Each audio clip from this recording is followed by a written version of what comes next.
Bonsoir à tous, bienvenue pour cette conférence ce soir pour les jeunes pros de Saint-Jean-Baptiste de Grenelle. Alors je suis heureux donc de vous parler de l'évangélisation sur un mode théologique et on va essayer de s'embarquer sur ce chemin.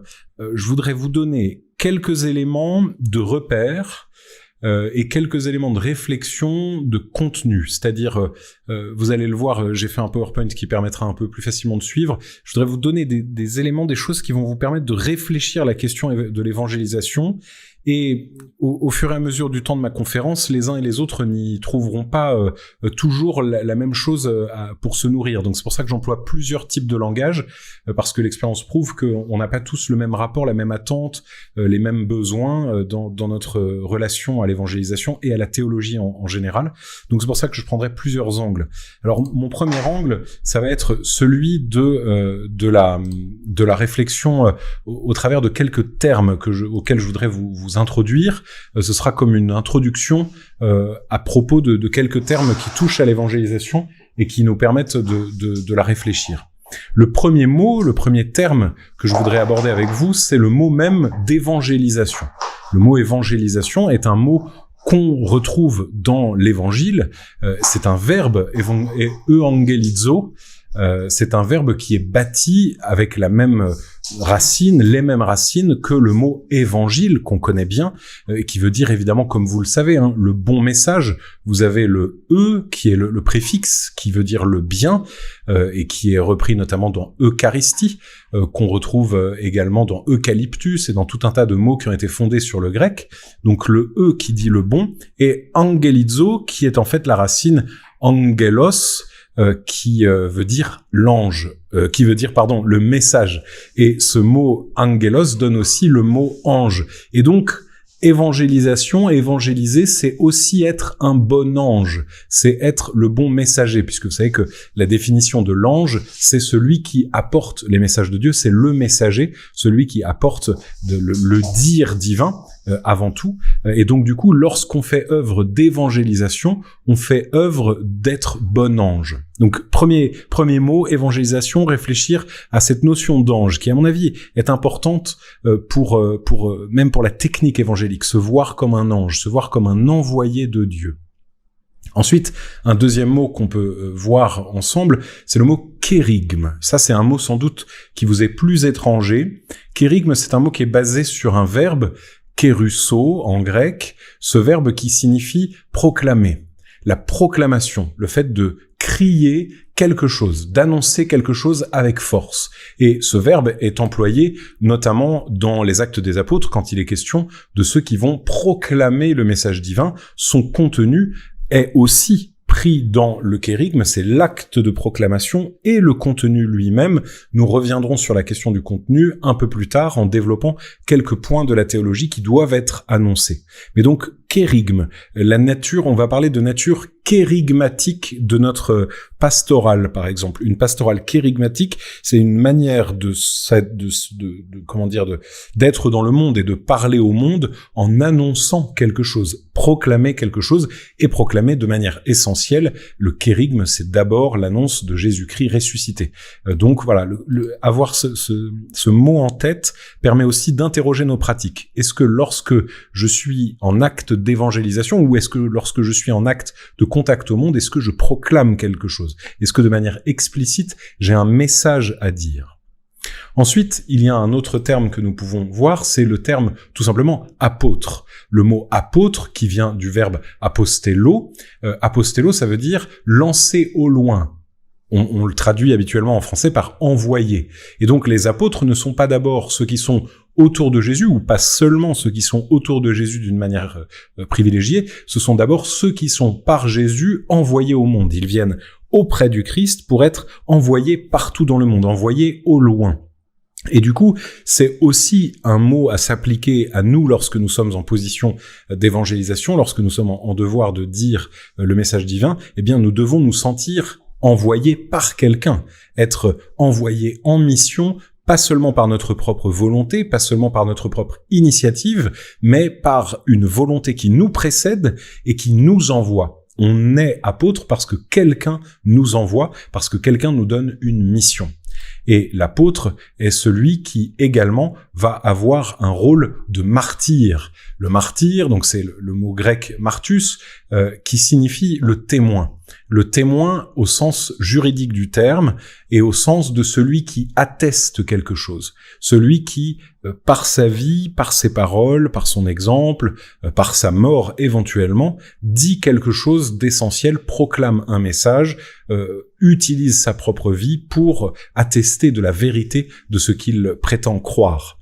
Et donc, le langage du martyr est important parce que on l'assimile un peu rapidement à la question du martyr par le sang, le fait de donner sa vie et le fait de mourir. Mais en fait, il y a bien des manières d'être martyr. C'est d'abord le devoir de chrétien que d'être témoin de Jésus-Christ, d'être dans le monde ceux qui s'engagent par leur vie, par leurs paroles, mais par tout ce que nous sommes, comme ceux qui attestent de la vérité du Christ ressuscité. Donc, vous voyez, ces quelques termes, donc je les reprends rapidement pour vous aider à vous en souvenir. Évangélisation, le bon message, être un bon ange. Kérigme, cette proclamation du contenu de notre foi, dire quelque chose. Et puis ensuite, apôtre, être envoyé, être lancé au loin par un autre que nous-mêmes. Et enfin, martyr, témoigner, dire quelque chose par notre propre vie, attester de la vérité de ce que nous croyons par l'exemple de notre existence qui est toute donnée. Alors maintenant, je voudrais vous dire quelques convictions fondamentales, quelques convictions de nature plus théologique, dans lesquelles je vais rentrer dans une réflexion peut-être un peu plus profonde. Donc vous voyez, dans les quelques mots introductifs, je vous nomme déjà quelques enjeux, mais maintenant je voudrais réfléchir d'une manière plus fondamentale, donc c'est de la théologie fondamentale, des propositions que je vais vous faire et qui vont nous permettre ensuite de réfléchir ensemble sur l'enjeu de notre annonce et l'enjeu de notre de ce que doit être pour nous l'évangélisation. Première conviction, le désir de connaître, comprendre et aimer Dieu et aimer mieux Dieu et notre monde est indispensable à l'évangélisation. Je pense que c'est très important lorsqu'on réfléchit à l'évangélisation, qu'on se place résolument dans une pensée de Dieu et du monde. L'un ne va pas sans l'autre. L'évangélisation, c'est à l'évidence l'acte de proclamation de la vérité de Dieu au monde, et cette proclamation ne peut être faite que dans la mesure où il y a une véritable réflexion sur Dieu, et dans la mesure où nous estimons que notre monde est digne du message de Dieu. C'est très important de ne pas se placer en position de redresseur de tort ou en position d'être en rupture avec le monde d'une manière distancée, si on veut. C'est-à-dire de se placer hors du monde, alors que Dieu nous met au cœur du monde pour que nous puissions annoncer au cœur du monde le message qu'il lui réserve. Et donc, c'est très important d'avoir ce désir de comprendre le monde et d'avoir du coup, à l'égard de Dieu et du monde, une attitude de connaissance, de compréhension et d'amour. J'insiste sur ces trois notions qui me semblent importantes. On pourrait les résumer dans le mot d'intelligence. Il faut une intelligence de Dieu et une intelligence du monde pour permettre d'avoir un message valide, audible et utile. Et j'ai mis au début de cette phrase le mot désir, parce que souvent nous nous sentons bien impuissants dans notre connaissance de Dieu, bien impuissants dans notre connaissance du monde, et on pourrait se sentir du coup incapable d'avancer. La clé est d'avoir déjà ce désir de connaître, comprendre et aimer mieux Dieu et notre monde. Et du coup, c'est très important d'avoir cette intelligence qui doit être pour nous comme un devoir. Je suis souvent très déçu, très frappé par l'inintelligence des chrétiens et leur manque de culture, leur manque de réflexion, leur manque de recherche. Comme chrétiens, c'est un devoir. Nous devons passer du temps à penser, passer du temps à lire, passer du temps à regarder des choses intelligentes, passer du temps à nous nourrir de ce que le monde propose, et dans des directions qui sont tout à fait non chrétiennes sans aucun problème, mais vraiment d'essayer de comprendre les choses, de les réfléchir, et de la même manière d'aimer, comprendre et connaître mieux Dieu. On ne peut pas être chrétien et être chrétien adulte, jeune professionnel, on ne peut pas l'être en laissant de côté la question de la connaissance de Dieu. Il n'est pas possible de sortir d'études et d'entreprendre des travaux avec une haute densité intellectuelle sur tout un tas de sujets que vous maîtrisez extrêmement bien en ayant une intelligence de Dieu qui est du niveau d'un enfant qui est au catéchisme. Si vous avez arrêté le caté au moment de votre enfance, ce qui est tout à fait le cas de la norme, enfin ce qui est habituel, il faut reprendre à frais nouveau votre réflexion théologique pour avoir quelque chose d'adulte à dire au monde. Donc voilà, c'est surtout cette invitation au manque de, enfin, à refuser la paresse intellectuelle à l'endroit du monde comme à l'endroit de Dieu. Donc ça, c'était première conviction. Deuxième conviction, sur la théologie. La théologie est une science, elle permet une connaissance intranquille d'un mystère qui lui échappe toujours. Donc, je dis bien que c'est une science, dans la mesure où elle est un ensemble de connaissances. Il y a un donné de la théologie. Ce ne sont pas des choses totalement sui generis. C'est pas chacun qui fabrique sa théologie. Il y a une science, elle répond à des règles, elle répond à des méthodologies, elle répond à des sources, etc. Donc, comme toute science, elle se vit d'une manière sérieuse, et certains font profession de théologiens, donc c'est bien la preuve qu'il s'agit de quelque chose de sérieux. Cette science permet d'atteindre à une connaissance. Il y a véritablement une connaissance de quelque chose. Il y a une connaissance de Dieu, il y a une connaissance du mystère théologique tel que l'Église le révèle, etc. C'est tout à fait clair. Mais cette connaissance, elle est intranquille, dans la mesure où l'objet de notre connaissance, qui est Dieu, est un mystère qui nous échappe toujours. Contrairement aux mathématiques qui permettent sur certaines vérités d'atteindre à une connaissance totale, un savoir mathématique, en ce qui concerne Dieu, on ne sait jamais. Il n'y a jamais un savoir. Il n'y a jamais une maîtrise du sujet. Vous savez, c'est cette grande confrontation que vous entendrez dimanche à la messe entre Jésus et le diable au début de l'évangile selon saint Marc. Jésus est dans la synagogue de Capharnaüm et survient cet homme avec un esprit impur en lui qui dit à Jésus « Je sais qui tu es le Saint de Dieu ». Cette formule « je sais qui tu es », c'est une formule interdite pour Dieu. C'est une formule typiquement diabolique. Je sais qui tu es, je te maîtrise, je te tiens.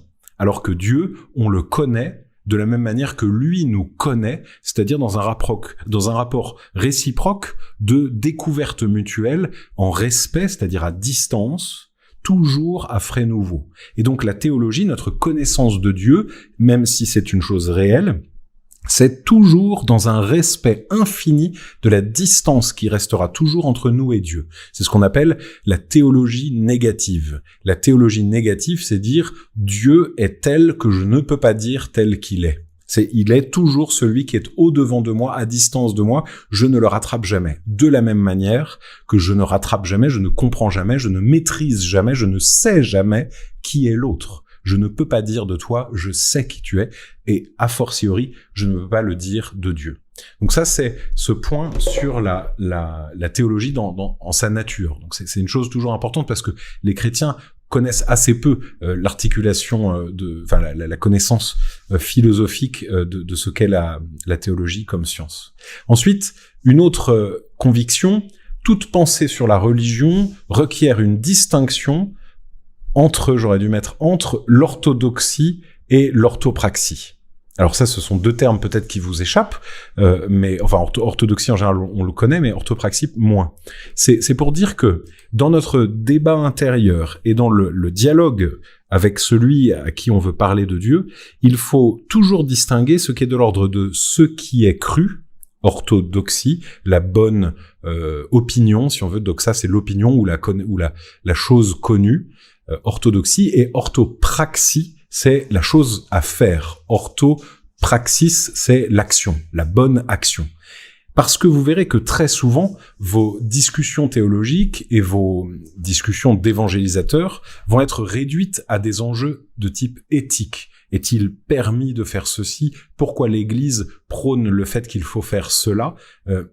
Ce seront toujours des points d'orthopraxie qui vont être mis en avant, puisque c'est une réduction, ce qu'on appelle une réduction anthropologique. C'est-à-dire, au lieu de se poser une question à propos d'un sujet différent de moi, ce qu'implique la théologie, donc une orthodoxie, je réfléchis à autre chose que moi, eh bien je vais le réduire à mon propre champ et dire que dois-je faire? orthopraxie, et toujours réduire les choses à un propos qui du coup confine au politique. Vous savez, c'est d'ailleurs une formule, j'avais pas prévu de vous en parler, mais c'est une formule que je trouve intéressante chez Charles Péguy, dans un texte magnifique qui s'appelle Notre jeunesse, où Charles Péguy parle de son combat dreyfusard. Vous savez que Charles Péguy a beaucoup défendu Dreyfus contre beaucoup de chrétiens, alors que lui-même était en train de se convertir, et il répète en permanence dans ce texte Notre jeunesse, tout commence en mystique et s'achève en politique. Tout commence, on pourrait dire, en faisant un raccourci un peu exagéré, mais on pourrait dire tout commence en orthodoxie et finit en orthopraxie. Tout commence en contemplation, en réflexion amoureuse d'une vérité qui nous dépasse, pour s'achever au sens de s'incarner en réalité, mais aussi s'achever au sens de finir dans une action. Et donc si on commence par l'orthopraxie, ou si on se limite à l'orthopraxie, ou à la question morale, ou à la question de l'action, une fois de plus, vous voyez ce que je veux dire, l'œuvre, la chose opérée, si on se limite à ce champ-là, et qu'on ne va jamais dans une orthodoxie, donc une pensée, eh bien on est en deçà de l'enjeu. Donc réfléchissez toujours à ça. Ayez toujours le réflexe de revenir à quelque chose d'autre que simplement l'action. C'est important de ne pas se faire enfermer dans le dialogue interreligieux ou dans le dialogue d'évangélisation ou dans votre réflexion théologique, puisqu'il s'agit de la même chose finalement, l'évangélisation de moi ou des autres. Il faut pas se réduire à une question d'action. Alors ensuite, la foi et la raison ne doivent jamais s'opposer. Si tel devait être le cas, la foi qui interroge doit s'incliner devant la raison qui affirme. Alors ça, c'est une chose qui est un peu contre-intuitive pour les chrétiens, puisque nous avons toujours le sentiment, enfin souvent le sentiment que la foi est, en tant que vertu théologale, en tant que infusion divine, en tant que le véhicule qui nous permet de connaître Dieu, il nous arrive de penser que la foi est supérieure à la raison, entre guillemets, de considérer que s'il devait y avoir lutte entre les deux, ce devrait être la foi par obéissance qui devrait l'emporter. Pourtant, c'est bien la raison qui doit l'emporter, puisque la foi est toujours, comme je le disais tout à l'heure, intranquille, la foi est toujours sur un mode de l'interrogation, sur le mode du doute qui demeure, elle reste dans cette humilité et dans ce rapport de distance avec Dieu qui empêche d'affirmer lorsque la raison vient en confrontation avec la foi. Ce cadre de la prééminence de la raison sur la foi est nécessaire pour s'embarquer dans des questions qui risqueraient de nous troubler, et notamment dans les conversations avec nos compagnons humains. Aujourd'hui, c'est très important de rappeler ça. Et c'est le pape Benoît XVI qui a beaucoup travaillé sur cette question de la cohérence foi et raison, et qui a beaucoup dit que la raison est un don divin qui est fait à l'homme, qui a la possibilité de réfléchir le monde, et qui du coup, sur les domaines qui concernent la raison, c'est-à-dire c'est pas tous les domaines qui concernent la raison, les domaines qui concernent la raison doit l'emporter. Par exemple, si les vérités scientifiques nous aident à comprendre comment le monde s'est créé, ça nous permet de répondre dans la lecture de la Genèse aux incohérences manifestes qui existent entre ce qui est dit dans le texte et ce que la science nous prouve. Ce qui nous permet de dire, en matière de foi, nous maintenons le fait que Dieu est créateur. En matière de raison, nous ne pouvons pas tenir que la création a été accomplie en 7 jours. Et donc, il faut comprendre d'une manière différente. Il faut faire au texte un rapport allégorique. Et donc, du coup, voilà, on voit typiquement un cas d'opposition foi-raison qui est typique dans le sens également où il est quotidien dès qu'on discute de notre religion. Et donc, c'est important d'être tout à fait au fait de ça. Et il ne faut pas tenir mordicus comme des fondamentalistes idiots. Il faut au contraire réfléchir avec ce qu'est notre cœur. Et du coup, lorsqu'on est en doute, lorsqu'on est en malaise, lorsqu'on a l'impression qu'il y a quelque chose qui bloque, c'est une invitation à l'intelligence, à continuer à réfléchir, à reprendre le travail théologique pour aller plus loin, parce que dans la théologie chrétienne, et je peux l'attester pour l'avoir travaillé jusqu'à maintenant, enfin pendant plus de 10 ans, je travaille la théologie, je peux dire qu'il n'y a pas d'incohérence entre la foi et la raison, mais que la raison sert la foi, puisqu'elle aide à éclairer les points qui pourraient faire difficulté. Donc voilà ce petit rappel sur la foi et la raison qui aide bien dans le dialogue avec nos frères lorsqu'ils ne partagent pas notre foi. Ensuite, et enfin, comme dernière conviction fondamentale, l'évangélisation découle de l'enracinement. Alors, j'avais mis d'abord une autre formule, mais que j'ai trouvé trop polémique, et du coup je l'ai changée. La formule polémique en question, c'était l'évangélisation découle de la radicalisation. Parce que pour moi, aujourd'hui, je trouve qu'il y a un dommage considérable à refuser la radicalisation. Et on parle de déradicalisation pour les musulmans fondamentalistes, et on fait une confusion, à mon avis grave, entre l'enracinement, radicalisation, radix, radical, la racine, l'enracinement, et le fondamentalisme, qui d'ailleurs est également un mot impropre. Enfin, il faudrait dire la bêtise religieuse, si on veut. Et donc, du coup, il ne faudrait pas parler de radicaliser, mais d'idiot. Et donc, nous, chrétiens, nous devons choisir résolument et comme une conviction absolue que notre pensée religieuse doit être enracinée. Cet enracinement, il se vit par un rapport serein à notre foi et à nous-mêmes.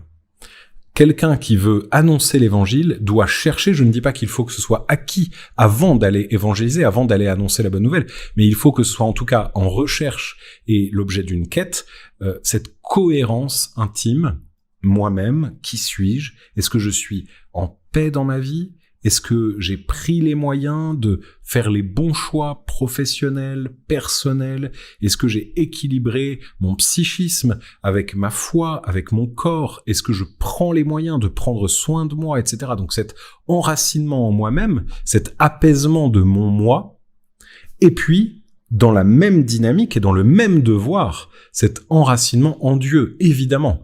Enracinons-nous au ciel en même temps que nous sommes enracinés ici-bas. C'est une grande chance de notre foi que de devoir nous enraciner ici-bas en même temps qu'on s'enracine au ciel. C'est une vraie fuite, un vrai danger que ceux qui refusent leur corporéité, qui refusent leur être au monde sous couvert d'être dans la spiritualité. Nous ne sommes pas dans une religion spiritualiste. Nous sommes dans une religion qui fait évidemment droit à la spiritualité et qui considère la spiritualité comme un vrai chemin vers la paix, vers la joie, vers l'accomplissement plénier de notre être, mais ça n'est pas au détriment de ce que nous sommes.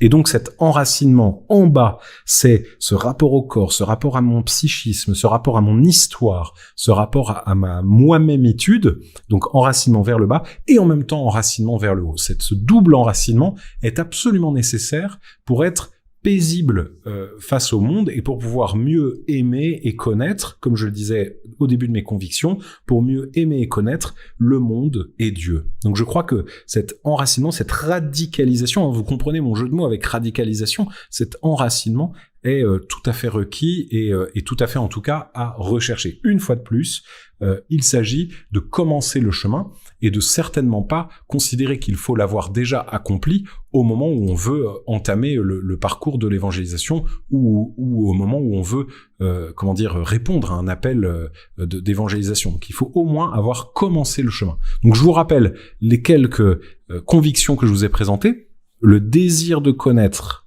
comprendre et aimer mieux Dieu et notre monde est indispensable à l'évangélisation. La théologie est une science, elle permet une connaissance intranquille d'un mystère qui lui échappe toujours. Toute pensée sur la religion requiert une distinction de l'orthodoxie et de l'orthopraxie. La foi et la raison ne doivent jamais s'opposer. Si tel devait être le cas, la foi qui interroge doit s'incliner devant la raison qui affirme. Et enfin, l'évangélisation découle de l'enracinement. Donc, c'est quelques convictions qui nous permettent de comprendre, d'introduire, si on veut, le mode dans lequel on doit se placer lorsqu'on est en évangélisation. Et pour moi, de tout ça, le maître mot, c'est l'intelligence, c'est la raison, c'est une véritable pensée. On ne peut pas s'avancer face au monde ou face à Dieu comme des idiots. C'est absolument impossible. C'est Georges Bernanos qui parle souvent des imbéciles. C'est un peu un de ses mots-clés. Il parle d'imbéciles heureux quand il parle des optimistes, d'imbéciles malheureux quand il parle des pessimistes, et il parle d'une manière générale des imbéciles concernant tous ceux qui manquent d'intelligence et qui manquent de solidité intime et personnelle. Et donc c'est quelque chose à chercher d'une manière tout à fait ferme et tout à fait résolu. Donc je passe à la suite maintenant avec la question de la proclamation.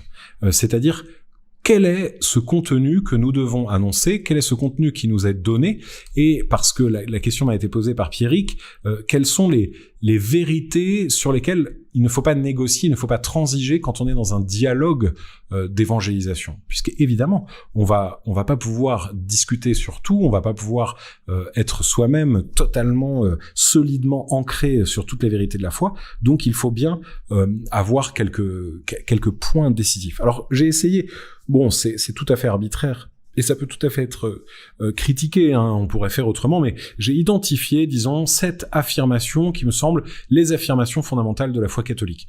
Vous savez que le credo des apôtres contient 12 phrases, c'est pour ça qu'on l'appelle le credo des apôtres. Il faudrait prendre ces 12 phrases, et c'est absolument le résumé de toute la théologie qui se vit par là. Là, j'ai pris une autre dynamique pour essayer de changer, de pas être toujours dans la récitation du credo, mais donc voilà, c'est tout à fait la même logique d'avoir une forme de credo. Donc que proclamer 7 affirmations fondamentales de la foi catholique. Alors la première, il y a un seul Dieu. Donc ça, bon, c'est quelque chose qui vous semblera évident, mais qui doit être un prémisse, qui doit être au début comme un socle de toute pensée, de toute notre pensée religieuse. Notre religion est absolument constituée par le monothéisme, mais surtout par le théisme. Nous croyons qu'il y a un Dieu. Nous avons l'absolue certitude de la présence de Dieu. Cette affirmation de Dieu, elle est d'abord philosophique. Avant même d'être théologique, nous avons une conviction de type métaphysique de la cohérence de croire en un premier moteur. Alors, ça c'est le langage, quand je parle de moteur, c'est le langage d'Aristote qui parle de premier moteur immobile. Donc vous voyez que Aristote, sans avoir une foi explicite en un Dieu personnel, considère le monde en regardant la mobilité des objets, en voyant que les objets sont mus les uns par les autres, et par conséquent, il dit que tout objet étant mu par un objet le précédent, il y a bien un objet premier qui n'est mu par aucun autre et qui est à l'origine du mouvement de tous, et c'est ce premier moteur immobile qui est le principe de tout le réel créé. Et de tout le réel en tout cas. Donc vous voyez, quand on parle de moteur, c'est par exemple moi, je suis mu par ma propre volonté, mon corps est mu par moi, mais je suis au monde par l'action de mes parents qui ont, par leur œuvre, si on veut, créer ma présence.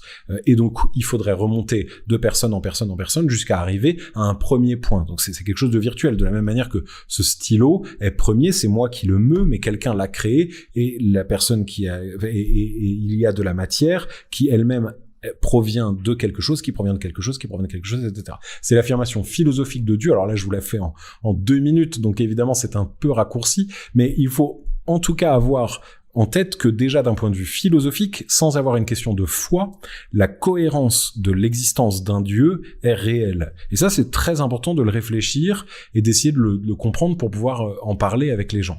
Ensuite, quand vous allez avoir des dialogues avec les personnes, vous allez souvent vous trouver confronté à 2 types de personnes qui nient l'existence de Dieu. Soit des négations de type athée, soit des négations de type agnostique. Et il faut bien le distinguer en vous d'abord pour comprendre à qui vous parlez, et aussi dans l'autre en lui disant « Ah mais attention, ce que tu dis là, c'est pas un propos d'athée, mais c'est plutôt un propos d'agnostique. » De fait, souvent, les gens qui se prétendent athées sont des agnostiques. Donc la différence entre les deux, c'est que il y a un « a » privatif des deux côtés, c'est 2 mots fondés sur le grec, donc « athée » ou « agnostique ». Athée, ça veut dire « il n'y a pas de Dieu », athéos, et agnostique, c'est gnoseo, connaître, la connaissance, je connais, je sais, et donc je ne sais pas. Agnoseo, je ne sais pas. Je ne sais pas s'il y a un Dieu. Donc il y a celui qui affirme l'athéisme est une profession de foi, je dis qu'il n'y a pas de Dieu. L'agnosticisme est une profession de non-foi, je ne sais pas s'il y a un Dieu. Donc il y a bien une immense différence entre les deux. L'un qui a la foi, athée, il a une foi dans le fait que Dieu n'existe pas, puisque c'est un postulat qui ne peut pas être pris par la science. Donc c'est forcément une foi, vous voyez, c'est de l'ordre du point de vue religieux, si on veut, alors que l'agnostique se met à distance. C'est important de relever ça. Et puis une autre distinction à faire, c'est l'idolâtre qui est à distinguer de polythéisme. Bon, ça c'est une distinction qui est plus de l'ordre des considérations sur l'interreligieux. Je veux pas trop m'y attarder, mais retenez surtout que l'idolâtrie est fondée sur le mot. Donc il y a la latrie, c'est-à-dire la révérence, si on veut, ou la vénération de eidos, l'image. Un idolâtre, c'est quelqu'un qui a une dévotion pour une image et qui considère que dans l'image, il y a la présence même de la divinité.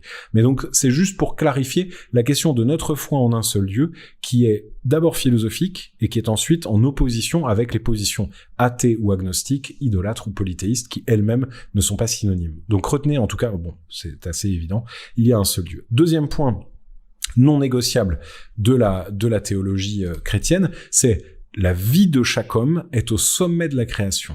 Vous voyez que là, dans cette définition-là, j'allie la question de la création et la question de la dignité de la personne humaine. Ce sont deux points qui sont absolument nécessaires et qui doivent être accolés l'un à l'autre du fait des dérives aujourd'hui d'une pensée écologiste extrémiste.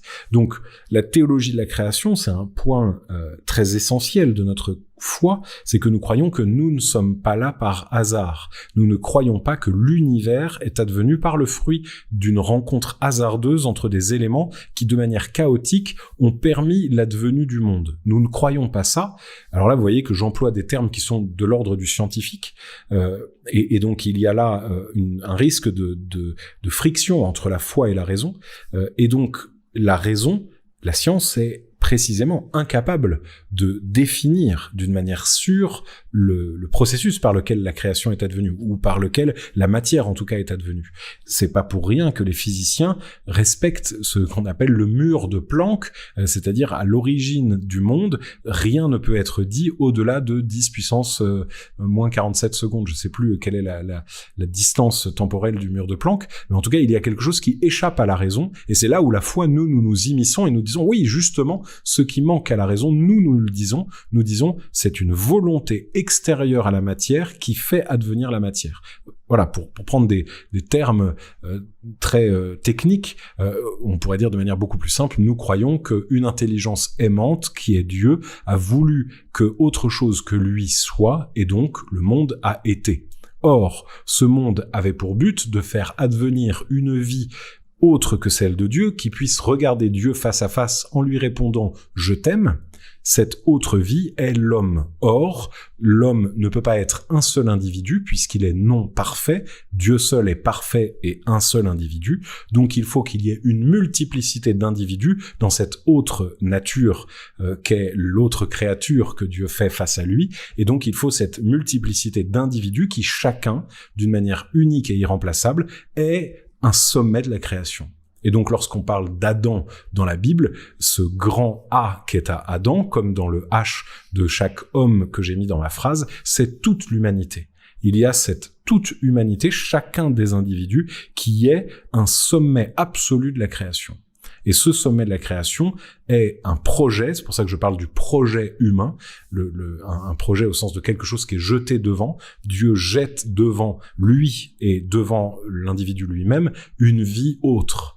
Et cette vie a pour but de rencontrer Dieu. Et donc les écologistes qui nous disent que les humains sont des parasites du monde, qui ne font qu'abîmer le monde et qui devraient éventuellement être soit corrigés, soit même détruits, eh bien ces écologistes sont, disons, en incohérence en tout cas avec notre foi, ce qui est possible, il n'y a pas de problème, on peut dialoguer, mais en tout cas nous tenons comme une certitude que la nature elle-même n'a d'autre but que de porter les rois de la nature que sont les hommes, qui en retour doivent être dignes d'être appelés rois ou d'être appelés les premiers, puisqu'ils se doivent de respecter cette nature sur laquelle ils règnent, et ça fait partie de l'appel à l'humanité dès le livre de la Genèse, soyez les bergers de la création, soyez les guides de la création, dominez sur elle au sens de la domination du dominus, du seigneur, donc celui à qui on doit respect parce qu'il le mérite.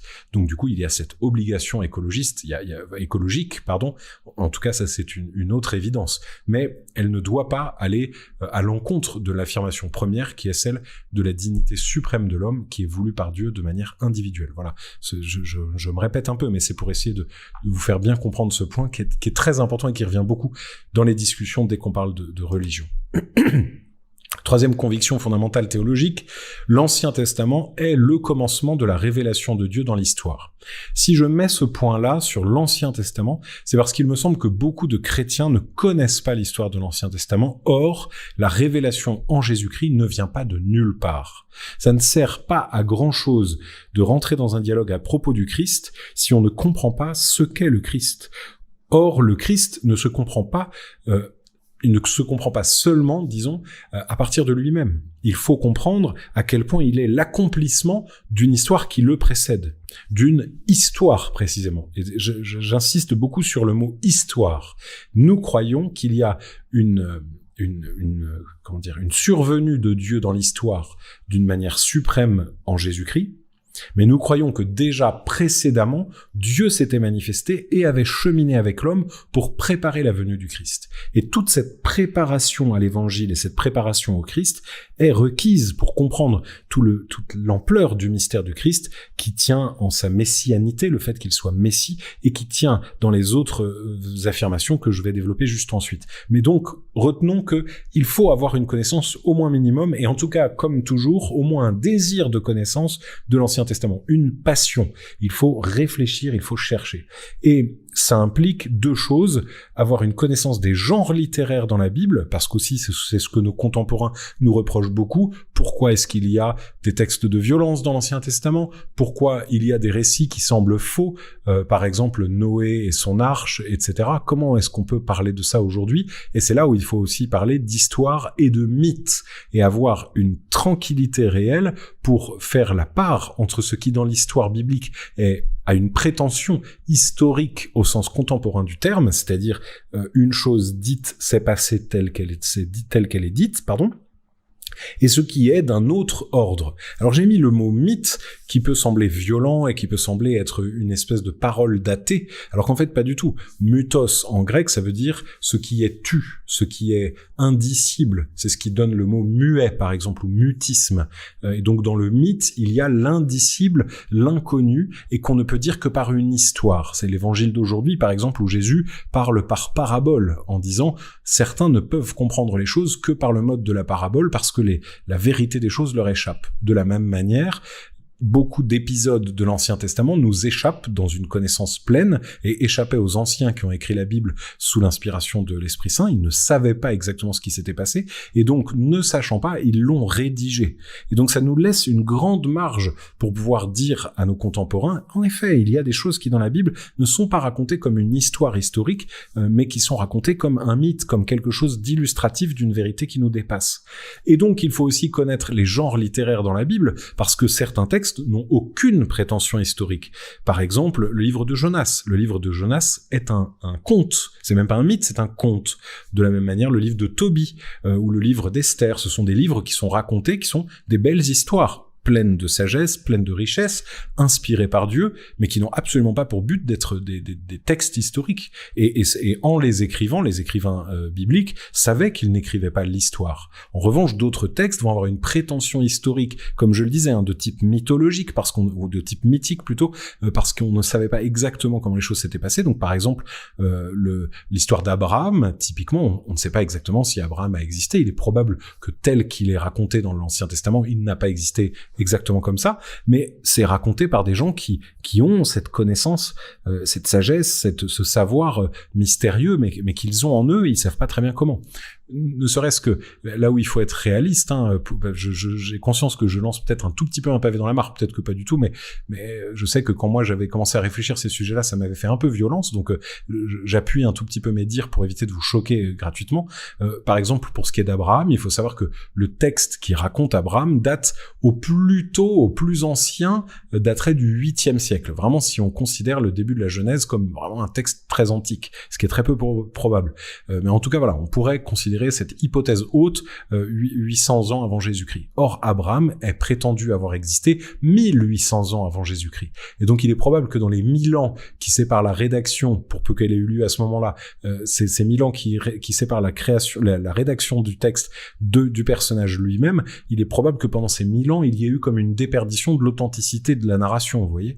Et donc, du coup, c'est tout à fait voulu par Dieu, assumé par Dieu, mais du coup, ce sont des choses qu'on doit un tout petit peu connaître avant de pouvoir parler aux gens, parce que si les gens nous disent ouais tout ça c'est n'importe quoi, et que nous on dit si tout est vrai, ligne à ligne, c'est comme ça que ça s'est passé, en fait on dit juste une chose qui n'est pas authentique. Et donc il faut comprendre ce qu'est l'histoire biblique, d'où l'importance de ce thème que je voulais aborder dans ce troisième point des fondements de la théologie.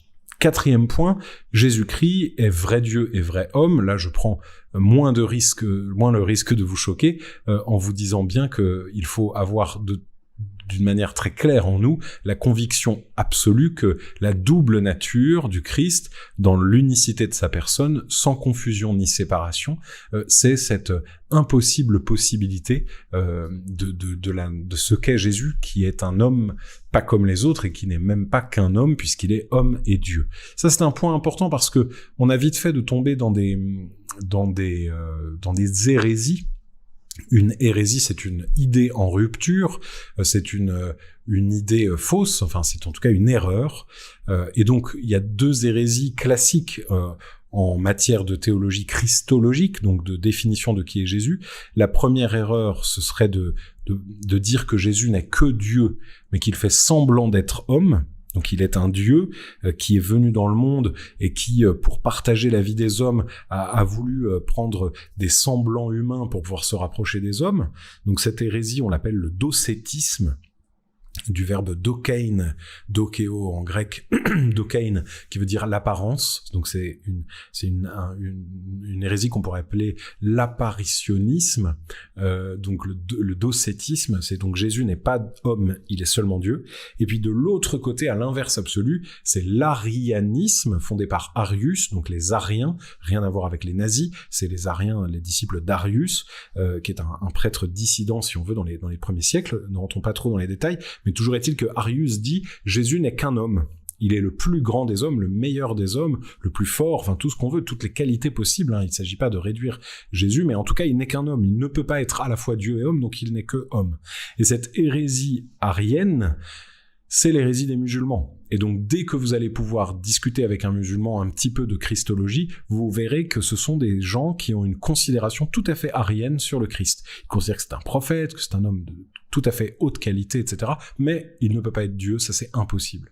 Et c'est là où nous avons un vrai point de divergence qu'il faut maintenir. Et moi je dis toujours aux musulmans avec lesquels je dialogue, et ça m'arrive souvent dans ma paroisse, je leur dis toujours, je t'aime, il n'y a pas de problème, on peut discuter, on peut parler, mais je ne suis pas d'accord avec toi. Là je rentre un peu dans la technique de l'évangélisation, mais c'est un point important, ne jamais abdiquer surtout ces vérités centrales au profit du contact avec l'autre. Je ne peux pas être d'accord avec toi, ça n'empêche pas notre estime mutuelle et la possibilité du dialogue. Le dialogue n'est pas l'abdication d'une affirmation, c'est juste la possibilité d'écouter l'autre et de rentrer en intelligence avec ce qu'il me dit.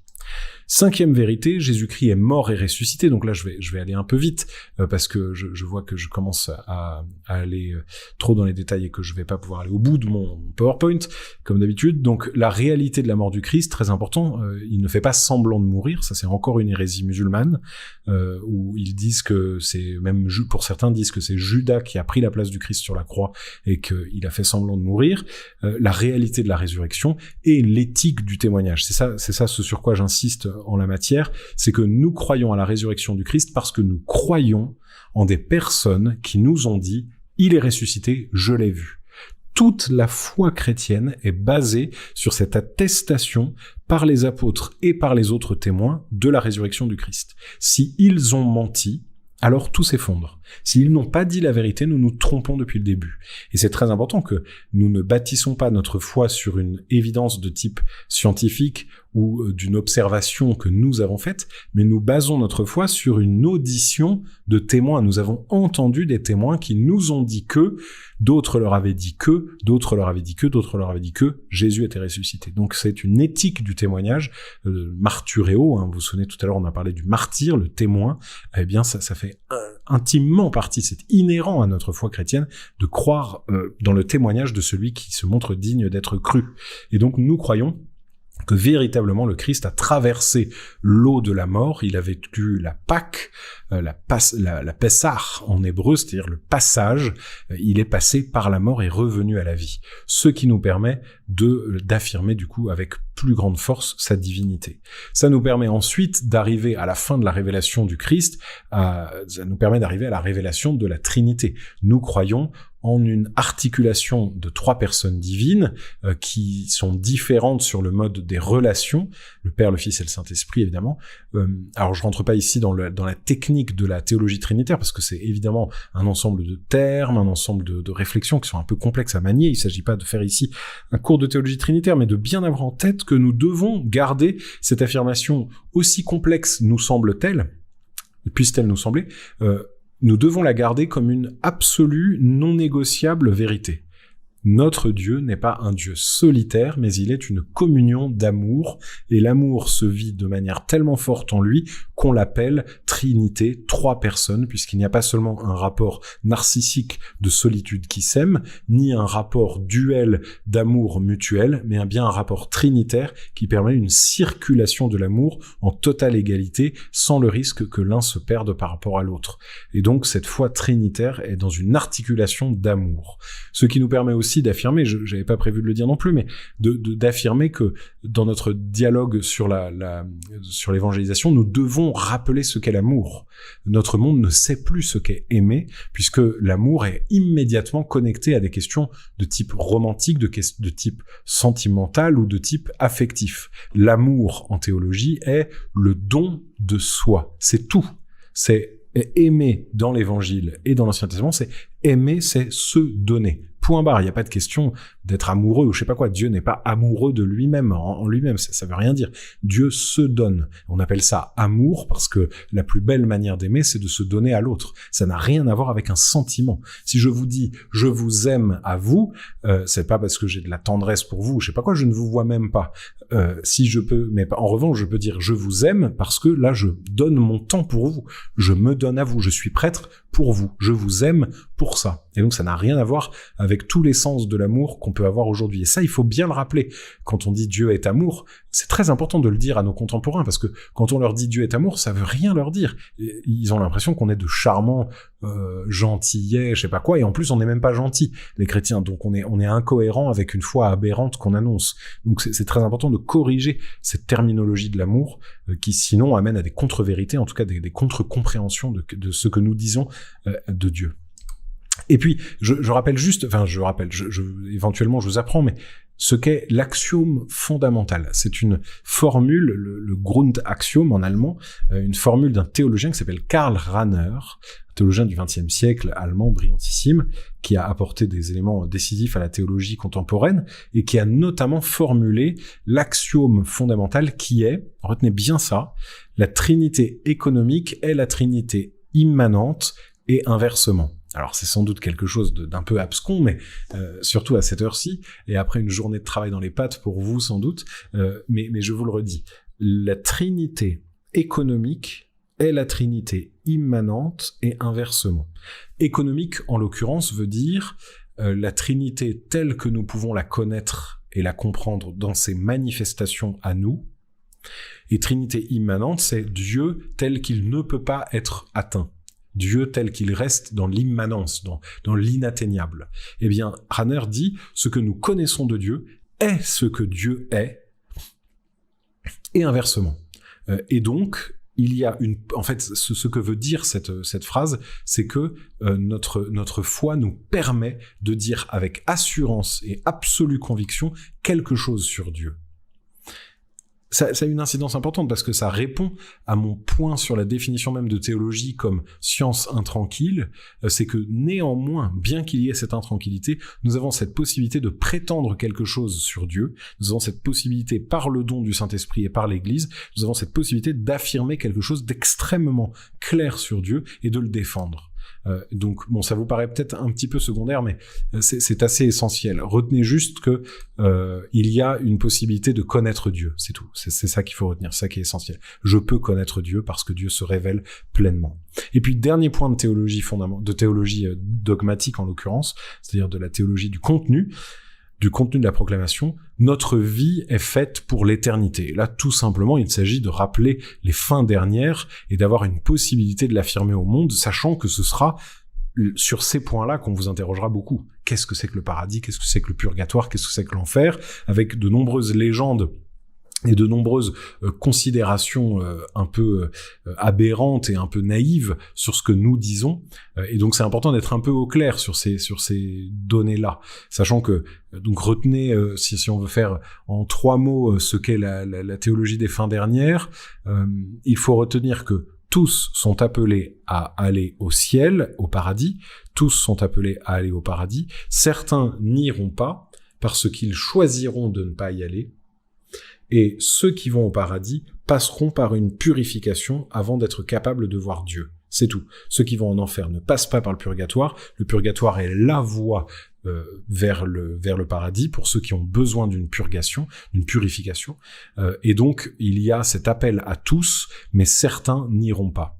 Nous ne pouvons pas affirmer qui est en enfer. En revanche, nous pouvons affirmer qui est au paradis. C'est ce qu'on appelle les saints. L'Église s'engage fermement sur ceux qui sont au paradis. Elle a le droit de s'engager sur ceux qui sont en enfer, puisque Jésus a bien dit à Saint Pierre, ce que tu liras sera lié, ce que tu délieras sera délié. Donc l'Église aurait le droit de dire qui est en enfer. Elle s'y est toujours refusée. Jamais elle n'a dit qui était en enfer. Ce qui nous permet de dire, nous croyons et nous savons que certains sont au paradis. Nous ne savons pas si certains sont en enfer. En revanche, nous savons et nous proclamons qu'il est possible d'aller en enfer, car nul n'est condamné malgré lui à aller à Dieu. Et donc il y a cette possibilité scandaleuse, effrayante et que Dieu déteste, qu'est l'enfer. Quand je dis que Dieu déteste, parce que c'est pour répondre à ceux qui diraient Dieu est méchant, s'il laisse l'enfer, or Dieu doit être gentil, donc l'enfer ne peut pas exister. Ça, c'est une proposition qui est fausse, puisque Dieu est bon, déjà il n'est pas gentil, Dieu est bon, et parce qu'il est bon, il veut une créature libre, cette liberté étant telle et tellement aimée par Dieu qu'il prend le risque que cette créature se refuse à lui, et donc choisisse une autre voie que l'amour, et donc choisisse l'enfer. Donc ça, c'est très important de garder ça un peu en tête pour notre dialogue avec nos amis contemporains qui souvent ont du mal à croire qu'il peut y avoir un enfer. Donc voilà pour ces quelques vérités de théologie. Donc je les répète comme j'ai fait pour les autres points, je les redis. Il y a un seul Dieu, la vie de chaque homme est au sommet de la création, l'Ancien Testament est le commencement de la révélation de Dieu dans l'histoire, quatrièmement, Jésus-Christ est vrai Dieu et vrai homme, il est mort et ressuscité, ce qui nous permet de connaître une foi trinitaire, et enfin, notre vie est faite pour l'éternité. Ça, ce sont les points non négociables de la théologie. Alors ensuite, et je vais aller beaucoup plus vite, pardon, j'ai déjà trop duré, Pierrick, n'hésitez pas à me dire par texto si je déborde trop et s'il faut que je m'arrête, vous me dites, je suis désolé. Alors pourquoi évangéliser? J'avance tant que vous ne m'arrêtez pas. Pourquoi évangéliser? Je vais aller vite, il n'y a que quelques trucs. D'abord, il y a une vérité, elle doit être dite et connue. C'est le motif premier de l'évangélisation, c'est la possibilité d'annoncer une vérité. En tout cas, notre conviction qu'il y a une vérité. Ça fait partie des points de la philosophie qui sont rappelés par la philosophie classique depuis toujours. La définition de la vérité, c'est l'adéquation de la chose à l'intelligence. C'est ça la définition de la vérité. L'adéquation de la chose à l'intelligence. Une vérité, c'est lorsque ce que je dis existe en même temps que je le dis. Adéquation de la foi, de la chose que je dis à l'intelligence qui éventuellement la dit ou au moins la comprend, c'est la vérité. Lorsque je dis il y a un stylo, je dis je pense qu'il y a un stylo, or il y a un stylo, donc c'est vrai. Lorsque je dis il y a un éléphant, il n'y a pas d'éléphant, donc ça n'est pas vrai. Et bon, les exemples sont un peu débiles, mais c'est souvent forcément débile par rapport à des choses si importantes. Et donc du coup, c'est une chose importante que de dire que nous avons une prétention non pas à détenir la vérité. Souvent, les non-chrétiens vont nous dire oui, vous êtes orgueilleux à prétendre que vous détenez la vérité. Non, on détient rien du tout. Il se trouve juste que nous considérons qu'il existe une vérité, à la différence de ceux qui sont dans le relativisme et qui disent il n'y a pas de vérité, chacun fait sa vérité ou je sais pas quoi. Non, tout ça est faux. Ce relativisme est faux puisque il est contradictoire dans les termes. Parce que si on dit « chacun fait sa vérité », c'est déjà une vérité qui s'annonce que de dire « chacun fait sa vérité ». Il n'y a pas de... Mettons une phrase, c'est encore plus simple. Il n'y a pas de vérité. C'est une proposition, c'est une phrase. Si elle est vraie, alors elle est fausse, puisqu'il n'y a pas de vérité. Elle ne peut pas être vraie, puisque s'il n'y a pas de vérité, rien ne peut être vrai, y compris le fait de prétendre qu'il n'y a pas de vérité. Donc vous voyez, il y a toujours une vérité. On arrive toujours à quelque chose de vrai. Donc le relativisme absolu est une folie, tout simplement. Et donc, à ce titre, puisqu'il y a une vérité, et puisque nous considérons que l'hypothèse de l'existence de Dieu est une vérité, alors il faut la dire, puisque toute vérité fondamentale est bonne à dire. Il faut faire attention avec cet adage, mais la vérité fondamentale doit être dite, doit être connue, puisqu'elle est bonne. Toute vérité est bonne. Le bien, le vrai, le beau, le juste, tout ça se rassemble. Donc voilà, il y a une vérité. Je voulais juste vous rappeler ce point philosophique de la question de ce qu'est la vérité. Et ensuite, deuxième point, et c'est le deuxième seul point de motif de l'évangélisation, c'est « malheur à moi si je n'annonce pas l'évangile ». C'est ce que dit saint Paul aux Corinthiens. Malheur à moi, ça veut dire quoi? Ça veut dire « mon âme est morte, ma foi est morte, ma vie n'a plus de sens si ce qui doit l'animer au plus haut point ne se trouve pas être considéré par moi comme digne d'être dit à d'autres ». Si ma foi est si fragile que je considère qu'elle doit être gardée pour moi au titre d'un manque de confiance, alors ça veut dire que ma foi est inexistante. Et de manière beaucoup plus concrète, je sais, et par expérience je le sais bien, que la foi transmise renforce ma foi personnelle. Et ça, c'est l'expérience magnifique de la vie des prêtres. C'est que nous passons notre vie à exhorter les gens à avoir la foi, ce qui nous permet, au fur et à mesure, d'acquérir un peu de foi. J'ai bien l'impression que, depuis les quelques années que je suis prêtre, j'ai évidemment grandi en foi, non seulement par les exemples qui m'ont été donnés, également par l'expérience de Dieu que j'ai au quotidien de ma vie, mais surtout par le fait que j'ai expérimenté le fait que, en disant aux gens de croire, je croyais moi-même mieux, plus fort, que j'étais plus nourri dans ma propre foi, etc. Malheur à moi si je n'annonce pas l'évangile, parce que ma foi va mourir. Mais surtout, et également, disons, malheur à moi parce que si je n'annonce pas l'évangile, si les hommes n'annoncent pas l'évangile, alors Dieu n'agira pas. Et ça, c'est quelque chose de glaçant. C'est que le devoir de salut du monde est mis sur nos épaules.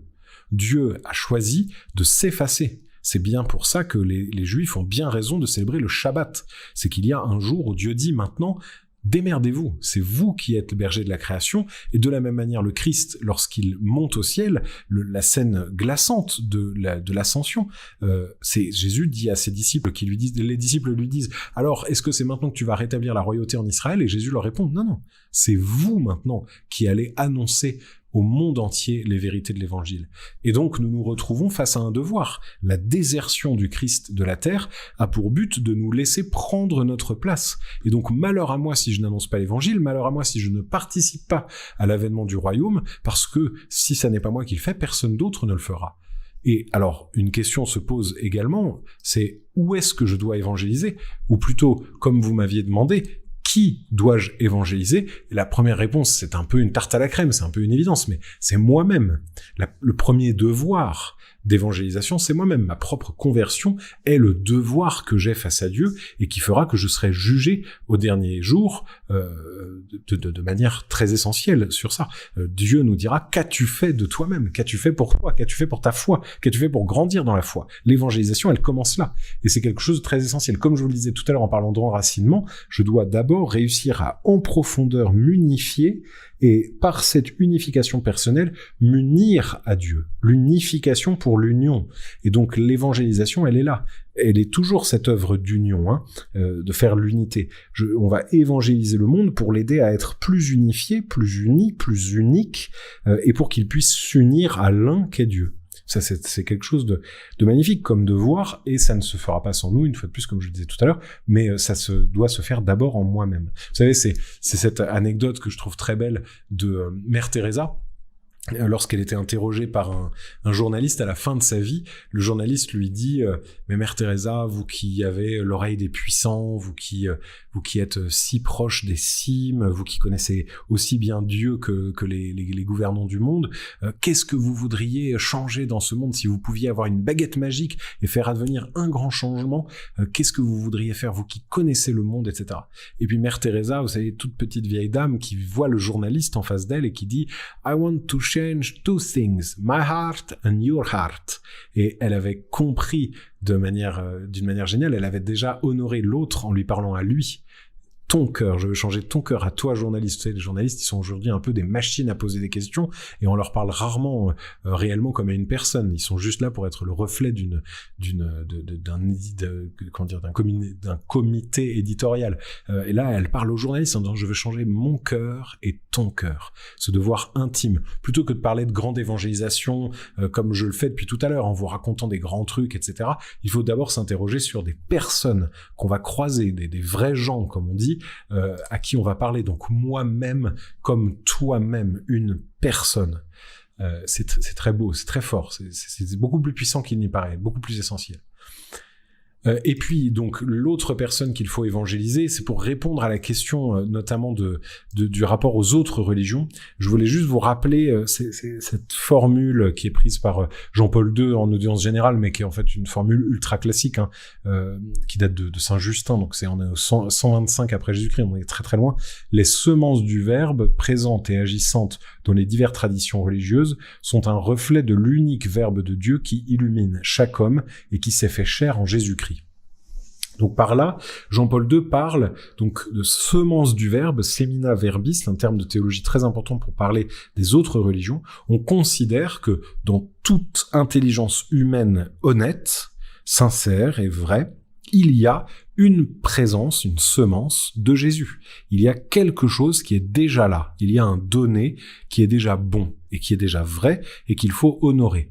Donc c'est vrai, il y a cette semence du Verbe. Et donc, à ce titre, tout autre croyant en une autre religion, pour peu qu'il soit sincère, chemine vers la vérité et vers le ciel, sans aucun doute.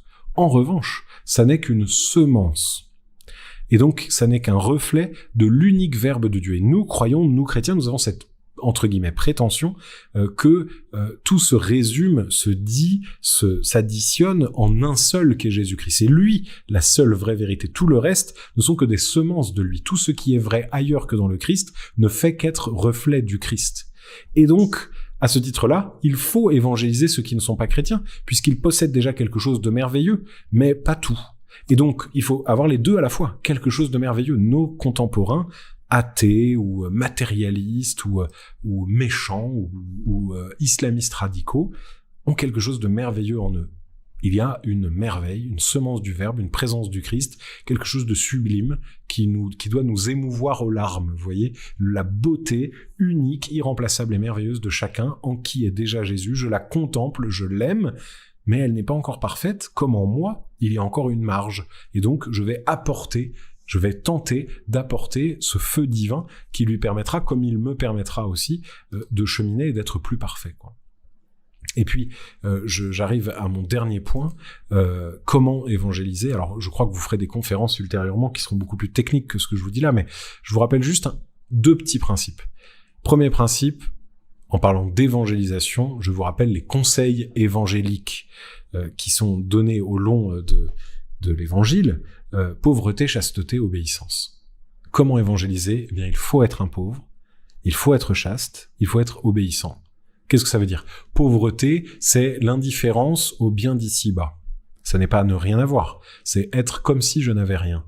La pauvreté, c'est l'indifférence. Et donc, un bon évangélisateur, c'est quelqu'un qui ne se soucie pas des choses matérielles. C'est bête, mais c'est même déjà très technique. Est-ce que vous êtes capable de parler à quelqu'un sans regarder votre montre ou sans penser au rendez-vous que vous avez après ou aux choses très importantes que vous devez faire ? Un vrai évangélisateur, il est capable de passer sa vie à côté de celui à qui il parle. Il place sa vie de côté et il est là pour l'autre. Le vrai pauvre, c'est celui qui n'a rien d'autre à faire que d'être là. Donc la pauvreté. La chasteté, castus en latin, ça veut dire la séparation. C'est ce qui donne castel, château, citadelle, caste, c'est ce qui est séparé. Je suis séparé de toi, je suis différent de toi, et nous sommes chacun un château. Nous sommes chacun une merveille imprenable, différente l'une de l'autre. Et donc la chasteté, c'est un rapport de distance à l'autre. Et donc je suis un bon évangélisateur si je suis capable de respecter l'autre, respecter. Encore de l'étymologie, pardon, c'est un peu mon grand truc, mais respecter en latin, respectare, regarder à distance. C'est le même même racine spectare que spectacle, spectateur, spectre et tout ce qu'on veut. Et donc regarder à distance, je te regarde à distance et je suis un bon évangélisateur si je vois la merveille qu'est l'autre, en fait, ce que je viens de dire tout à l'heure. La chasteté, c'est admirer l'autre et ne pas le prendre pour moi. Vous voyez que ça n'a rien à voir avec la sexualité à la base, la chasteté. Ça a comme conséquence la sexualité, puisque je ne peux pas prendre l'autre sous le mode de l'emprise. Je ne peux pas utiliser l'autre à mes fins de plaisir ou de jouissance. Mais ça n'est pas le tout de la chasteté. La chasteté, elle est d'abord un placement des personnes à distance l'un de l'autre. Et puis enfin, l'obéissance, encore un petit peu d'étymologie, ob audire, en latin, ça veut dire écouter d'en dessous.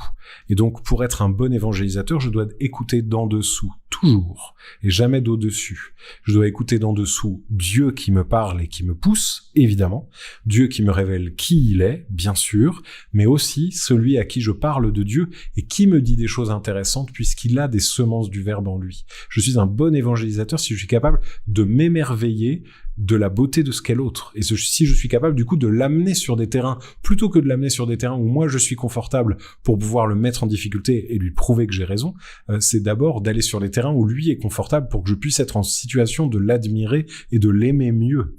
Et donc l'obéissance, elle est là, elle est dans cette écoute amoureuse. C'est ça l'obéissance, c'est une écoute amoureuse. Une écoute amoureuse au sens d'amour que je vous ai rappelé tout à l'heure, du don de soi. C'est une écoute en don. J'écoute au point de me perdre dans ce qui m'est dit.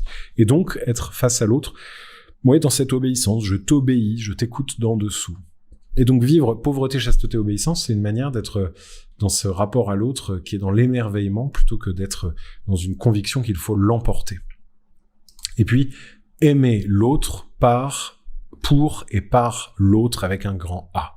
Et c'est le mot final de ma conférence, c'est que pour moi, l'évangélisation revient à ça. Un amour de l'autre, aller vers lui, se donner à lui, être martyr, témoin, apôtre, évangélisateur, c'est être vers l'autre, celui qui se donne pour un autre qui vaut la peine. Et tout cela n'est motivé, n'est poussé, n'est permis que par l'autre avec un grand A qu'est Dieu, puisque tout cela provient et parvient à Dieu. Et c'est quelque chose de merveilleux que de se laisser conduire sur ce chemin qui nous met évidemment en grande tension, en grande intimidation. Et donc c'est quelque chose que nous devons choisir, que nous devons contempler, désirer et redouter. L'évangélisation, c'est ça. Et du coup, on est tous capables d'être évangélisateurs, même d'être des évangélisateurs merveilleux. Il n'y a pas du tout une question d'intelligence à la base, c'est une question d'intelligence qui s'acquiert. L'évangélisation fait grandir ceux qui évangélisent. Et à ce titre, je peux prendre comme exemple ce que disait le père Alexis Leproux, qui, lorsque je l'avais entendu faire une conférence en parlant des trisomiques, et il disait les trisomiques sont des sauvés des eaux. Ils sont sauvés des eaux matricielles aujourd'hui, les seuls qui vivent sont des miraculés, ils sont sauvés des eaux, et donc ils sont comme Moïse, ils sont des nouveaux Moïse. Moïse, vous savez que l'étymologie légendaire du mot Moïse, du nom Moïse, est sauvé des eaux. Eh bien les trisomiques, ce sont pas des intellectuels, évidemment, ce sont pas des personnes qui ont une intelligence supérieure, ce sont des hommes et des femmes qui sont dans l'immédiateté d'un rapport à l'autre, serein, tranquille, joyeux et aimant, et qui du coup à ce titre conduisent véritablement à Dieu, comme Moïse qui fait passer le désert pour emmener jusqu'à la Terre Sainte. Eh bien je pense que c'est ça ce que Jésus veut dire quand il parle d'être des tout-petits. Ceux qui seront des tout-petits pourront rentrer dans le royaume. Ce qu'il y a de fou dans le monde, voilà ce que Dieu a choisi. Ce qu'il y a de petit dans le monde, voilà ce que Dieu veut. Eh bien, c'est ce à quoi nous devons aspirer. Être des petits, être des simples, être dans un rapport à l'immédiateté comme les enfants. Vous savez, c'est une des grandes qualités des enfants, c'est qu'ils n'ont pas de passé à regretter, ils n'ont pas d'avenir qui les angoisse, ils vivent dans le pur présent. Et c'est dans ce présent qu'ils sont aptes à la rencontre et qu'ils sont aptes à apaiser les cœurs torturés. Et c'est ce que nous devons vivre quand nous faisons de l'évangélisation, être pleinement présent à la rencontre de l'autre qui nous permet du coup de dire l'autre avec un grand A qu'est Dieu. Donc voilà ces quelques points que je voulais vous dire. en cette première conférence d'un triptyque sur l'évangélisation qui vous est proposé par le parcours des jeunes pros de Saint-Jean-Baptiste de Grenelle. Donc j'ai bien conscience que j'ai manié tout un tas de concepts qui sont peut-être pour certains un petit peu abscons et un peu difficiles à appréhender. J'ai fait du coup sommairement un petit PowerPoint que je donnerai à Pierrick pour qu'il puisse le mettre en lien de description de la vidéo. Cette vidéo va être mise sur la chaîne YouTube des jeunes pros de Saint-Jean-Baptiste de Grenelle. Pour l'instant, elle est sur le site de ma paroisse, mais ça va être déplacé. Donc voilà. Alors à présent, il est question que je puisse répondre à vos questions, mais j'ai bien conscience que une intervention telle que la mienne, surtout en distanciel, comme on dit, n'appelle pas facilement à un dialogue. Donc ça ne me vexerait pas que personne ne pose de questions, mais si vous en avez, par pitié, n'hésitez pas. J'attends, alors il y a une légère latence, c'est pour ça que je meuble un peu, parce que j'attends que vous puissiez écrire vos questions. Il y a 20 secondes de latence entre ma parole et le fait que vous l'entendiez. Donc voilà, si vous avez des questions, n'hésitez pas. En tout cas, une chose est sûre, il faut continuer à se former intellectuellement, il faut continuer à réfléchir, et il faut continuer à lire. Quels sont les canaux d'évangélisation? Merci Diane pour cette question. Les canaux d'évangélisation, c'est d'abord, enfin pour moi, de manière privilégiée, hein, c'est la rencontre réelle. Et je pense que c'est un drame d'ailleurs aujourd'hui que l'impossibilité de se rencontrer, etc. Je ne crois pas réellement qu'il y ait de l'évangélisation qui puisse se passer de manière satisfaisante par les canaux virtuels. Il y en a un peu, bien sûr, mais pour moi c'est tout à fait à la marge. La vraie évangélisation, c'est la rencontre cœur à cœur, boum. Et c'est Dieu à ce titre qui l'a fait. Dieu ne passe pas par Internet. Mais donc je pense que le vrai canal d'évangélisation, c'est la présence à l'autre, comme je le disais, comme un tout petit. Être vrai présent, c'est une question de présence réelle, pour reprendre une terminologie qui nous est familière par l'Eucharistie, mais c'est ce mode-là par lequel Dieu se montre à nous, une présence réelle, pas forcément une présence visible, mais une présence réelle. Je suis là avec toi. Et c'est ça pour moi le meilleur canal d'évangélisation. Ça fait peut-être un petit peu un peu simpliste, mais je crois que c'est vraiment là. Et puis, dans les canaux d'évangélisation, il y a les moyens d'évangélisation, et le moyen le plus important pour moi, c'est l'intelligence. Je suis un ayatollah de l'intelligence, non pas que je sois moi particulièrement intelligent, mais je suis très admiratif des gens intelligents, et je cherche à me former. Et donc, je vous conseille de vous former, je vous conseille de lire de la théologie. Peut-être que je vous montrerai l'un ou l'autre livre pour finir. Que signifie plus précisément s'émerveiller de l'autre? Quelle est la beauté à voir chez l'autre? Quelle est la beauté à voir chez l'autre? Elle est déjà dans son altérité, sa beauté. Elle est dans quelque chose qui nous échappe. Mais il y a un livre, d'ailleurs, sur ce sujet-là, qui est un livre de Martin Stephens. Je ne sais pas si vous connaissez ce philosophe Martin Stephens, qui est génial. Tout ce qu'il écrit est brillant. Et il a écrit un livre qui s'appelle L'amour vrai au seuil de l'autre. C'est un livre sur la pornographie. L'amour vrai au seuil de l'autre. Et donc, cet émerveillement de l'autre, c'est un regard vrai sur ce qu'il est en tant que différent de moi. C'est comme ça que Dieu nous aime. Hein. Dieu nous voit comme différents de lui, et il s'émerveille, il est surpris de quelque chose d'autre. L'émerveillement, le tomazein en grec, c'est la surprise. C'est tiens, il y a quelque chose d'autre. Et donc je m'émerveille que tiens, l'autre est différent de moi. C'est beau. La beauté vient du différent de moi. Et quelle est la beauté à voir chez l'autre? Elle est multiple, hein, ne serait-ce que de rendre grâce pour la beauté des corps, de la beauté des tournures, quoi, des différences que nous sommes, rendre grâce pour la beauté de l'intelligence de l'autre qui fonctionne différemment de la mienne, ses talents, tout ce qu'il peut réussir, c'est s'émerveiller, c'est rendre grâce, quoi, c'est être capable de nous réjouir que d'autres aient plus ou différemment de nous. Mais c'est un petit peu difficile de spécifier. Il faudrait prendre des cas particuliers. Il faudrait prendre chacun d'entre vous qui regardez cette vidéo et il faudrait que je puisse voir votre merveille. Et précisément, cette misère de technologie m'empêche de vous voir. Et il y a une question d'Antoine. Comment recentrer les discussions lorsque le débat part sur des sujets de morale? Ouais, donc là, c'est le sujet orthodoxie, orthopraxie. C'est complexe. Alors, on peut très bien dire justement, c'est déjà une chose que de prendre de la hauteur en disant ah oui, alors là tu m'arrêtes sur des questions de morale, or on sera pas en accord là-dessus. En fait, comment vous dire, il y a des étapes intellectuelles qui sont nécessaires, que moi je résume selon 4 sens de l'écriture. Alors c'est encore un concept théologique, mais Il y a le premier sens, c'est l'histoire, la matérialité des choses. Il faut d'abord dialoguer sur des choses sur lesquelles on a prise, des choses sur lesquelles on doit pouvoir se mettre d'accord, une histoire commune, des choses communes. Il faut rester à ce degré-là, d'abord parler de la pluie et du beau temps, quoi, du quotidien, le commun. On juge le monde, on regarde le monde, etc. Ensuite, il y a une question théologique, une question qui nous permet de comprendre qui est Dieu. Et après arrive la morale, mais elle arrive à la fin. Et ensuite, à la fin, c'est le sens spirituel, c'est le 4e sens. Mais on ne peut pas parler de morale si on n'a pas un socle commun, si on n'a pas une appartenance commune à quelque chose. Si je n'appartiens pas au même monde que toi, peu m'importe ce que tu fais. Si tu n'es pas de la même communauté que moi, peu m'importe tes actions. Et de la même manière, c'est une manière aussi de répondre à ceux qui nous disent... qui nous cornerisent sur les questions de morale, c'est de leur dire, attendez, mais l'Église parle d'abord aux chrétiens. En fait, c'est pas vraiment vrai, parce qu'elle parle à tous les hommes, on est d'accord, mais c'est une manière de résoudre le débat, de dire, non, mais attends, ça s'adresse pas forcément à toi. Peu importe, ne parlons pas de ce qui nous fâche, vous voyez. Ça, c'est une manière de faire, Antoine. Je sais pas si ça vous satisfait, si ça répond à votre question, mais il me semble que c'est déjà une bonne chose. Moi, en tout cas, j'emploie souvent cette technique qui est un petit peu fallacieuse, mais qui a pour but d'éviter de s'enfermer dans des débats qui resteront de toute façon stériles. Parce qu'en fait, oui, c'est souvent là-dessus que, une fois de plus, que les gens vont s'arrêter. Bon, voilà, je vois qu'il n'y a pas tellement d'autres questions. Je vous conseille quelques livres. Alors, je voudrais pouvoir les prendre dans ma bibliothèque, mais si je me lève, mon chien va s'exciter, donc je préfère ne pas me lever. Je vous cite des livres que je vous conseille. Le premier livre que je vous conseille, c'est Le Petit Dictionnaire de théologie catholique. Pour des adultes intelligents comme vous, c'est vraiment une lecture importante. En tout cas, un livre important à avoir. Le Petit Dictionnaire de théologie catholique, qui est écrit par Karl Rahner, dont je vous ai parlé tout à l'heure.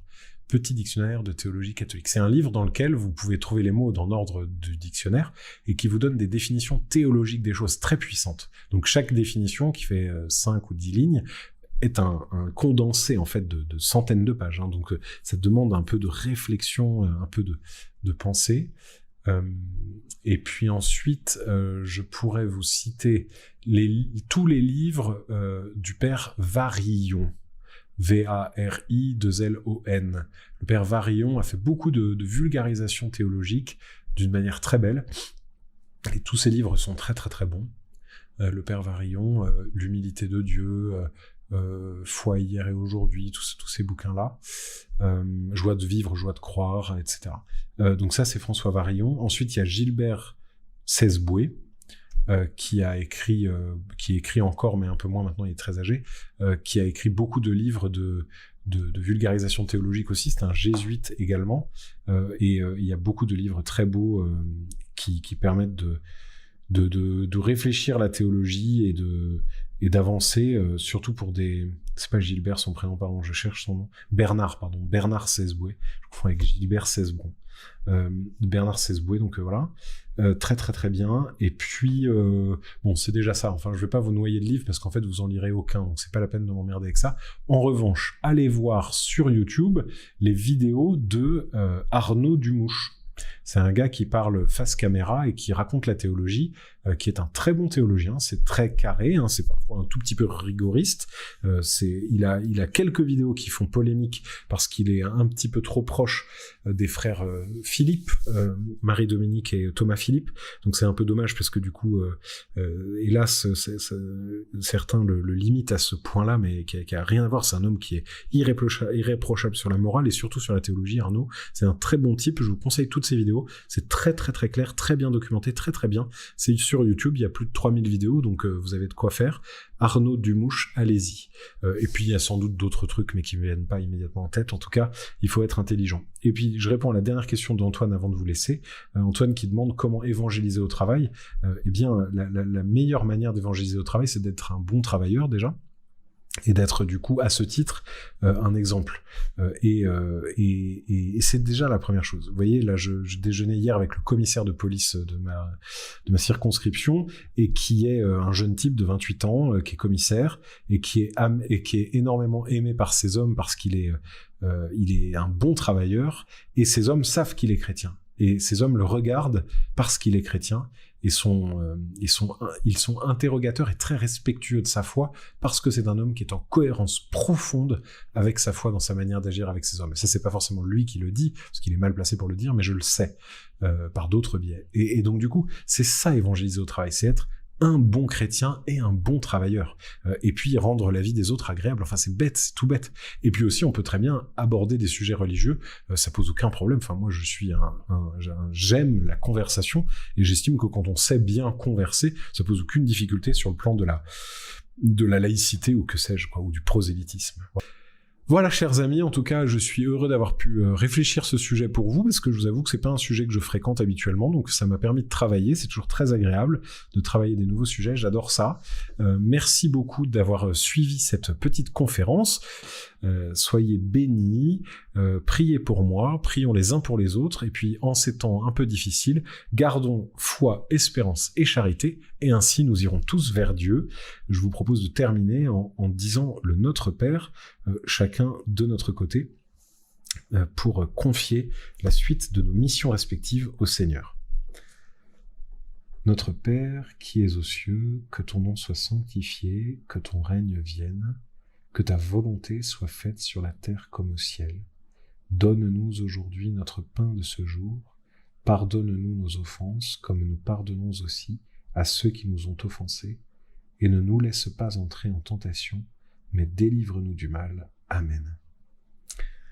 Voilà, chers amis, merci encore d'avoir fait appel à moi. J'espère avoir répondu à vos exigences. Je vous dis à bientôt et prenez soin de vous. Et je déconnecte maintenant la conférence. Voilà. Excellente fin de soirée à vous tous.